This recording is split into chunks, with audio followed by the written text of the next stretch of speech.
Context, the cues that tell it all.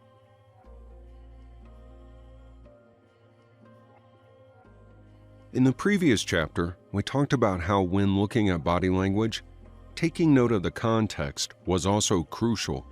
For example, say you are having dinner with a friend, and they start fidgeting or have their arms crossed, their body slumped, and they look seemingly bored. There are several possible explanations for this. For one, they could be uncomfortable with the conversation topic. Alternatively, they could be uncomfortable because you're a loud eater, and they are not sure if they should tell you. Or it just could be they are cold and feel uncomfortable sitting in the chair for too long. If you only looked at their body language and deduced that they are uncomfortable because of you or what you are talking about, you will not get the right answer as to why they are uncomfortable. Body language will only tell you if someone is comfortable or uncomfortable, but it will not tell you why. This is why you should look at context. What is context? Context is the surrounding events and occurrences. It simply means taking into consideration the circumstances forming the current situation, the background events, idea, or statement that is taking place or took place moments ago. Context enables the viewer or reader to comprehend the situation. When looking at the context and body language, you need to be aware of three things. 1. The conversation that is taking place. Did something said in the conversation cause the person to become even more or less comfortable? Did their language change when you asked them a specific question or mentioned a specific statement? It could be something in the conversation that made them uncomfortable.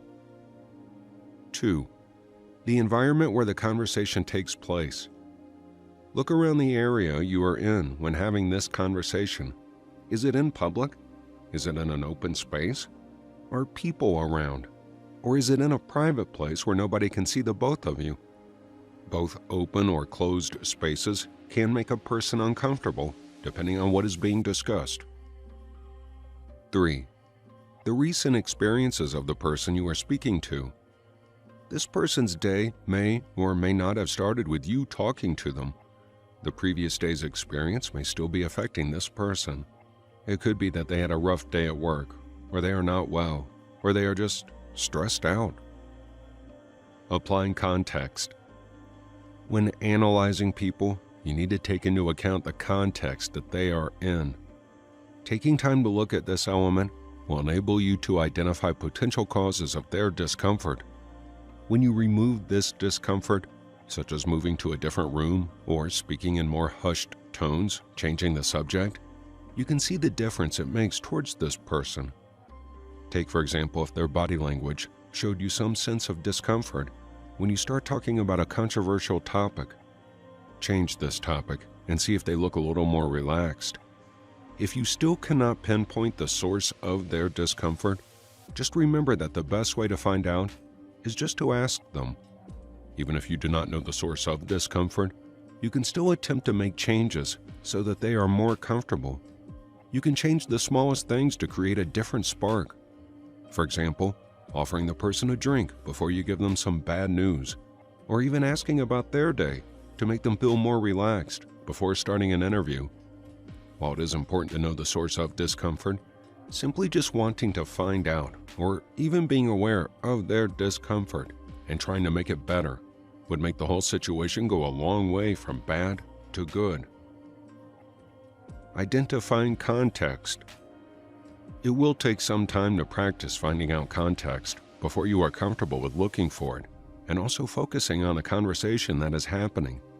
But if you always think about context when a conversation is happening, you are one step closer to practicing context. Purpose of looking for context. The purpose of identifying context is to help you look for clues that will make the person you are speaking to more comfortable. When a person's body language shows you that they are uncomfortable, it helps that you look into context surrounding the conversation. This not only builds better rapport, but it also helps you empathize better. Practice looking at context by consciously looking at your surroundings, the topic of the conversation, and even your tone of voice. Remember that even your body language plays a big part in identifying context, from the way you move, the tone of voice you use, and even eye contact. It isn't just about the person's body language,